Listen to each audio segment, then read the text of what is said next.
konu hakkında mesela asgari ücret iyidir, açıklandı. 8,5 milyar oldu, iyi ama yani bu parayı bir daha bizden geri almasalar çok iyi olacak. Yani bir daha pahalılık olmasa, üzerine her şeye zam gelmezse iyi olur, yani çok güzeldir. Ama yalnız inşallah devletimiz bu işe bir el koyar. İnşallah diğer her şeyi bize aşırı fazla pahalı etmesinler. Yani bu pahalılıktan iyi bir şey olmadı. Türk parasını öldürdüler. Türk parası öldü. Biz fakirler bir alışveriş yapamayız. Benim bekar oğlum var, evlendiremeyeyim. Çocuğum evlenmek istiyor. Sadece bir emekli maaşımız var. Emekli maaşımız.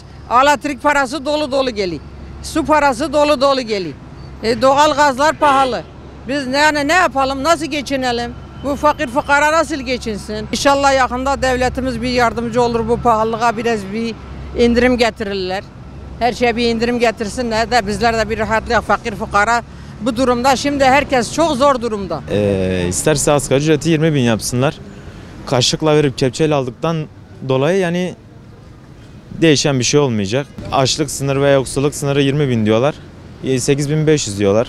Nasıl olacak bu iş?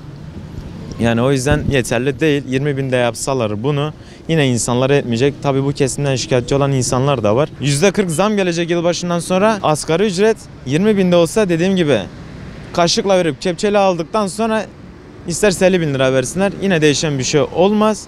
Öncelik olan enflasyonun düşük olması. Enflasyon düşük oldu mu bizim alım gücümüz yüksek olur. Bizim öncelik alım gücümüzün yüksek olması. Abi valla asgari ücret 8,5 oldu da şu an milleti kurtarmıyor yani. Çünkü asgari ücretin zamanında asgari ücret 2 milyar 700'dü. O zaman millet daha iyi geçiniyordu. Şu an asgari ücretin 8,5 olması bile yani işe yaramaz. Çünkü yani hayat pahalılığı çok yüksek. Valla ben açık söyleyeyim 10 bekliyordum.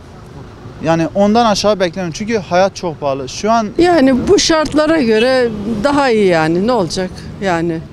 Daha artınca bu sefer işçileri çıkarıyorlar, çocuklar daha yükselince gençler işinden gücünden oluyor. Yani 9, 10. Peki. Daha hani bu pahalılıkta öyle olması gerekiyordu yani, aslında tabii ki o şey değil yani.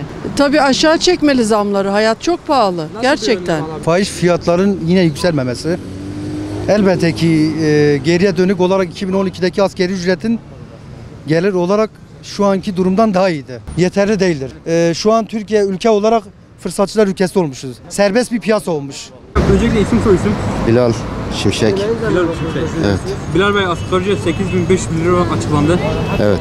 Sizce bu asgari ücret yeterli midir? Ne kadar olmalı? Ya şu durumda yeterlidir. Ülkemiz zaten ekonomik krizden geçiyor.